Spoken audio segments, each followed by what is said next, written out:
Welcome into Steelers Talk. I'm your host, Jack Sperry. The Pittsburgh Steelers have made a couple of interesting roster moves that we'll talk about at the top of today's show. Then Bleacher Report has a new article out linking the Pittsburgh Steelers to two top free agents still available on the open market. Then I have two new wide receiver trade targets for the Pittsburgh Steelers to talk about today. And then we'll finish up today's show with a couple of rule changes that the NFL owners passed in Minneapolis this morning. Before we get into the news and rumors coverage here on Steelers Talk today, make sure you guys click that subscribe button and join the over 84,000 subscribers that have already joined our family here at Steelers Talk. The reason why we are the largest individually run Steelers news program anywhere on this platform is because we give you guys daily Steelers videos breaking down the latest news and rumors of the day surrounding the black and gold, breaking news coverage. So if the Steelers trade for another receiver or if they bring in Aaron Rodgers, we'll have breaking news coverage for you guys here on the show live. Speaking of live, we go live every Monday and Thursday on this channel as well, and it's all 100% free. So if you guys want to join the largest individually run Steelers news community anywhere on YouTube, click that subscribe button right now. So yesterday, the Steelers released a guard, Lecitus Smith, formerly with the New England Patriots. They took him off of waivers earlier this offseason. They let him go, and then they immediately, the next following day, just signed guard Nick Broker, formerly with the Houston Texans and Buffalo Bills. He's a former 7th-round pick out of Ole Miss who ends up coming to the Pittsburgh Steelers. Now, obviously, this is probably just another camp body. This is somebody that has made a final NFL roster before and has played in NFL games in a relief fashion as a backup kind of depth interior offensive lineman. And if he makes the team for the Steelers, that's what he's going to be. Nothing too serious here. But just keep in mind here, in terms of the wide receiver trade rumors that we're going to be talking about later, the Steelers only have one open roster spot as it stands right now on their 90-man roster. And I think we all know who that's reserved for at this point. But let's talk here about the Bleacher Report article here who connected the Steelers to two top free agents. First one we'll talk about here is Amari Cooper, the wide receiver formerly with the Buffalo Bills and Cleveland Browns. This is what Moton, the author of this article, had to say about Cooper going to the Steel City this year. Even though Cooper is coming off a down year, largely because of injuries, he's still a technical route runner. Also, the veteran-savvy receiver saw a notable increase in his catch rate after the Cleveland Browns traded him to the Buffalo Bills, improving from 45.3 to 62.5. In a decent quarterback situation, Cooper could be a 1,000-plus yard receiver. If the Pittsburgh Steelers sign Aaron Rodgers, the 41-year-old would appreciate Cooper's route running in contrast to DK Metcalf's limited route tree. And I've said on the show a number of times, guys, and I still hold this belief that I'd be fine with Amari Cooper as the next wide receiver two here in Pittsburgh. He took a step back. He was a true, legit number one receiver in Cleveland 2 years ago. Now I think he's more of a true number two receiver in the National Football League. But I think Moton makes some really good points here where Cooper's kind of drop issue that he had in Cleveland got a lot better when he did go to the Buffalo Bills last year, and he didn't exactly get on the same page with Josh Allen. But if he signs with the Pittsburgh Steelers and he can start developing a connection with Aaron Rodgers when and if he signs here with the black and gold, then I think his ability as a big body route runner that can get open short, intermediate, and deep could be a really nice complement to DK Metcalf, who's more of a true deep threat type of receiver. He's certainly big enough to fit the mold of what Arthur Smith likes in terms of having that big second wide receiver that is capable of run blocking. Cooper doesn't have the best reputation in terms of being a run blocker, but I do think his ability to get open at every level of the field, his foot quickness at his size is still rare, and I think that he could make this offense a lot more dangerous if the Steelers end up signing him. Then the other free agent that Bleacher Report goes into in their article is quarterback Carson Wentz. This is what they had to say about Wentz's possibility of joining the Steel Curtain here. Wentz can also be a cheap alternative option for the Pittsburgh Steelers if Aaron Rodgers retires. He's more mobile and has a bigger arm than projected starting quarterback Mason Rudolph, two quarterback traits that can open up offensive coordinator Arthur Smith's playbook with DK Metcalf on the roster. Now, I do believe, and Omar Khan has said this time and time again, and even Mason Rudolph has said that he expects this, the Steelers are going to be adding another veteran receiver to the roster of some kind. Most people expect it to be Aaron Rodgers at some point in time, but if Rodgers ends up retiring or just decides not to sign this offseason, then the Pittsburgh Steelers are probably going to be looking to add another veteran quarterback, and Carson Wentz could be in the conversation. You take a look at the last time he was a starting quarterback in the league. He played half the games for the Washington Commanders back in 2022 as their starter. Didn't have a great season, had 9 interceptions, threw more interceptions, had the highest interception percentage of his career that season, only an 80.2 passer rating there for Wentz. But the season prior to that, a kind of similar situation there with the Indianapolis Colts as what he would be tasked with doing here in Pittsburgh. It was a very run-heavy offense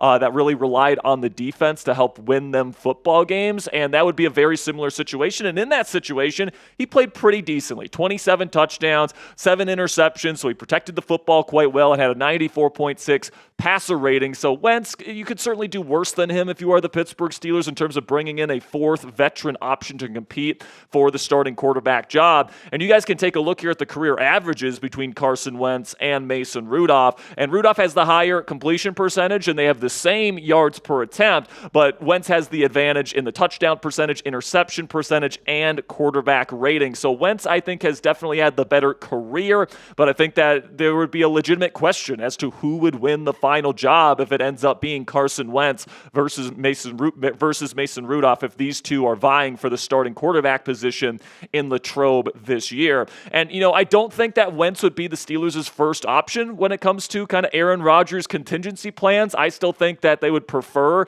both Kirk Cousins and probably Ryan Tannehill to Carson Wentz, just because, Kirk has been a franchise quarterback for the last several seasons, and he'd probably be pretty affordable in a trade. And then Ryan Tannehill, last time he was in an Arthur Smith offense, had 33 touchdowns and 8 interceptions on the season. So I think that those two guys would probably be their preferences if they can't land Aaron Rodgers, but Carson Wentz is definitely another name in there with a ton of starting experience that would certainly be in the mix. Now let me know down there in the comments section, if it ends up being Carson Wentz versus Mason Rudolph for the Pittsburgh Steelers this year for the starting quarterback position this year in Latrobe, who wins that competition? Type CW if you think it's going to be Carson Wentz, or type WRMR if you think Mason Rudolph would win that competition. In just a second here, I'm going to tell you about our sponsor today at Mando Whole Body Deodorant. Well, I'm telling you about Mando today. Let me know down there in the comments section, if these two were vying for the starting quarterback job here in Pittsburgh, who would come out on top? Now, let's have a word from our sponsor today at Mando Whole Body Deodorant. And spring is in the air, and the weather is certainly warming up as a result. And during the summer months this year, I'm most looking forward to taking my dog out for long walks and going to watch a ball game on the weekends with either my girlfriend Cassie or with my friends here at Chat Sports, like producer Coop or anyone else that we have here at the office. I'm looking forward to it even more because I've started using Mando Whole Body Deodorant, because unlike other DOs I've tried, it can actually handle anything. Mando is safe to use anywhere on your body and is clinically proven to block odor all day and control odor for up to 72 hours. Also, Mando's entire line of products are baking soda free, paraben free, and you can choose from a variety of fresh scents like bourbon leather, clover woods, Mount Fuji, or Pro Sport. Mando has a special offer for new customers. Get $5 off a starter pack with our exclusive code and link. Use code CHAT at shopmando.com to get that starter pack today.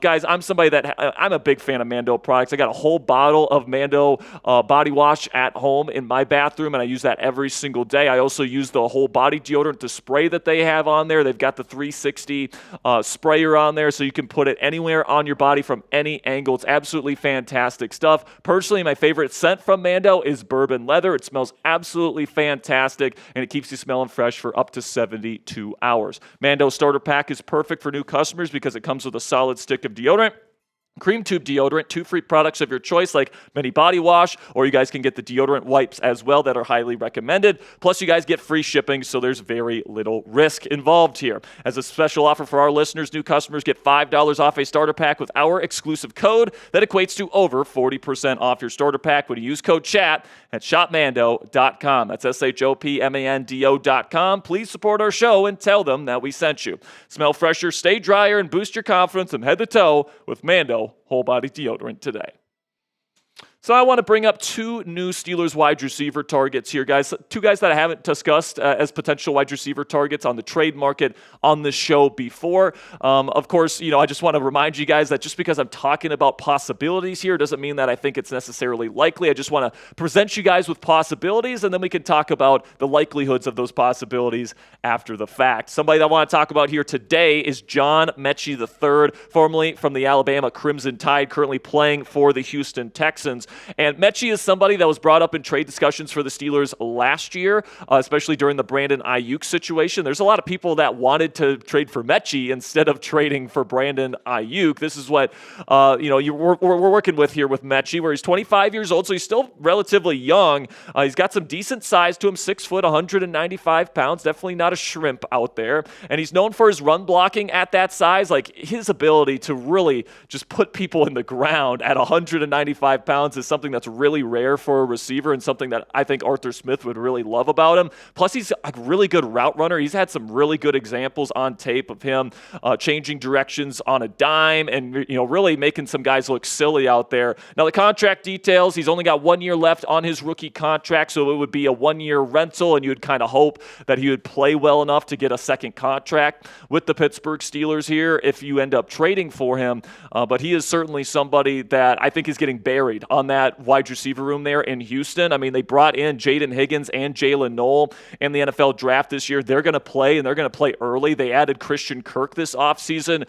Obviously, they have Tank Dell as well. That's going to be there in future seasons. Probably won't be available for them this year after that really gruesome knee injury last year on Christmas Day. But, and then there's other guys that they brought in this offseason. Justin Watson, Braxton Berrios. Like, Metchie just continues to be put down the totem pole here for the Houston Texans. So I think that he is certainly somebody that the Steelers could potentially get if they wanted to trade for him. And, I just want to bring this up here right now. Last year, people were talking about John Metchie as like a legitimate trade candidate for the Pittsburgh Steelers, even over a guy like Brandon Ayuk. I remember a lot of people, in the comment section last year saying, we don't want to pay all that money for Brandon Ayuk. We'd rather go out and trade for a guy like John Metchie, who is still a very good route runner, a really good run blocker, and can fit kind of that Z position that the Pittsburgh Steelers are looking to fill now that they have traded George Pickens away to the Dallas Cowboys. Now, my take on Metchie, guys, is that he's not my first choice. I would rather get somebody like Amari Cooper, or I would rather get Keenan Allen. I would rather trade for a guy like Romeo Doubs. But for a late day 3 pick, like if the Steelers traded a round 6 or round 7 pick for John Metchie straight up, I think they could do a lot worse in terms of the receivers that they could still add on the open market. I think that I would be excited to see him play for the Pittsburgh Steelers this year, given his skill set. Then somebody else that, Steelers fans should be keeping their eye out for here, and somebody that I think that a lot of Steelers fans will actually recognize as a former Penn State Nittany Lion, Parker Washington,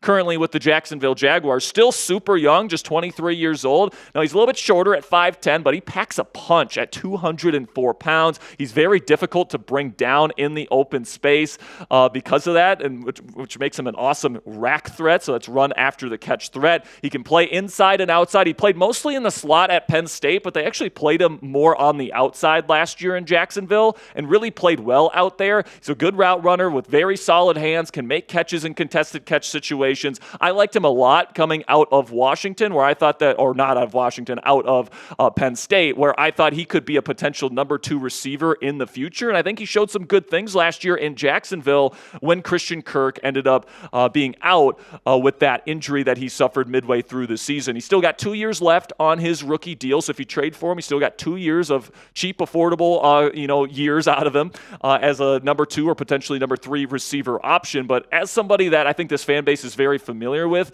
I think that you guys already know that this guy packs a punch as kind of a smaller wide receiver, and I think he'd be a good fit for what the Steelers are looking for. High effort player that's going to be able to come in here, and Arthur Smith loves his guys that can make people miss and have good contact balance after the catch. Parker Washington Washington certainly fits that bill. Plus, he brings some special teams upside with his ability to be a punt return man. If you don't want to, put Calvin Austin III back there for another season, you could put a guy like Parker Washington back there, and he is phenomenal in that role as well. But I will say that I think it's probably less likely the Steelers trade for Parker Washington compared to a guy like John Metchie because of the state of the Jacksonville Jaguars wide receiver room as it stands right now. Brian Thomas Jr. is their obvious number one. They just drafted Travis Hunter, who's going to be a mainstay on offense for them. They just brought in De'Ami Brown, who they really believe in free agency. So even though Washington is more of a number 4 receiver for them, the depth after Washington on their wide receiver depth chart right now is really, really bad. So they would be in a position where they only have 3 decent receivers on the entire roster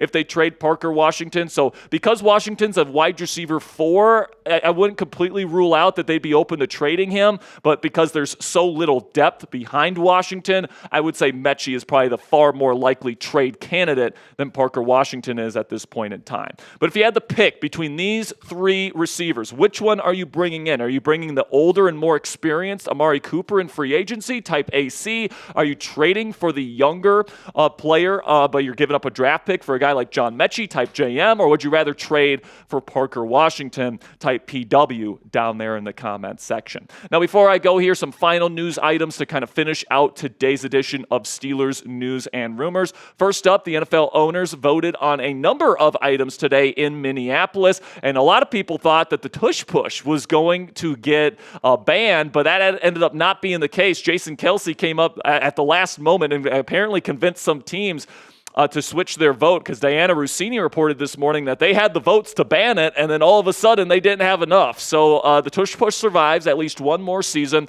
I do think it'll eventually get banned, but it's definitely going to be available here for the 2025 season. So congratulations to the Eagles. There's also a new onside kick rule where you can onside kick at any point during the game, but you have to declare it, right? So and you have to be trailing. So those are kind of the 2 things that you can do there with the onside kick. I really don't think that's going to make much of a difference, guys. Like, who's going to onside kick in the second quarter? Like, nobody's going to do that, especially if the opposing team knows you're going to be doing it. And then the final thing that they kind of agreed on this weekend, or this week, I should say, was that NFL players are going to be allowed to play in the Olympics when the Olympics come to LA in 2028. So that's going to be something that's going to be very, very interesting. Heading into future seasons is, the dynamic between NFL football players playing in the Olympics versus, risking their bodies for injury for the upcoming NFL season. That's going to be something that's going to be an interesting dynamic in future seasons. And if you have a superstar player on your team that wants to compete for the country at the Olympics, that's definitely going to be a big hot button issue when the summer games come up every 4 years. And then also the Steelers will not be featured on Hard Knocks this year. That's a little bit of good news, I think. Aaron Rodgers, if he's there, he's already going to be enough of a distraction. And if you had Hard Knocks cameras there, that would have been even more of a distraction. They were featured last year on the in-season version when they covered the entire AFC North division. And I kind of felt like with Rodgers and then Tomlin being a big-time star for them last year, I thought they would have considered making the Steelers the team for Hard Knocks in the preseason, but they ended up giving it to the Buffalo Bills this year. So the Steelers will not be on Hard Knocks in 2025, so that is a bit of good news for Steelers fans out there. And then a little bit of news here in the AFC North, where the Cleveland Browns have announced that Kenny Pickett is going to be taking their starting reps at OTAs this year, and then 3rd-round pick out of Oregon, Dylan Gabriel, not Shedeur Sanders, is going to be taking their QB2 reps during the team's OTAs this summer. So that is definitely kind of tipping their hand as to who they feel like is going to be the week 1 starter, and then who's going to be the first rookie off the bench when eventually Pickett probably doesn't play all that well for the Cleveland Browns this season. All right, that'll be it for today's show, guys. Thank you so much for all of your support. Make sure you guys click that subscribe button if you haven't already. We're going to have more content for you guys. We might even have another video come out later today, because I'm hearing that Aaron Rodgers went on the Joe Rogan podcast, so I'll kind of go through that podcast, see if there's anything worth talking about. And if there is, I'll probably hop on this show later today and get you guys another video. But if not, if he says nothing, then this will probably be the only video of the day. So click that subscribe button right now if you haven't already. We will be going live tomorrow starting at 5 p.m. Eastern time. Me and Coop will be going live. It'll be our second Madden stream of our Summer Madden series, which is the home opener versus the Seattle Seahawks. So if you don't want to miss any of that content, click that subscribe button. Until next time, guys, here we go, Steelers.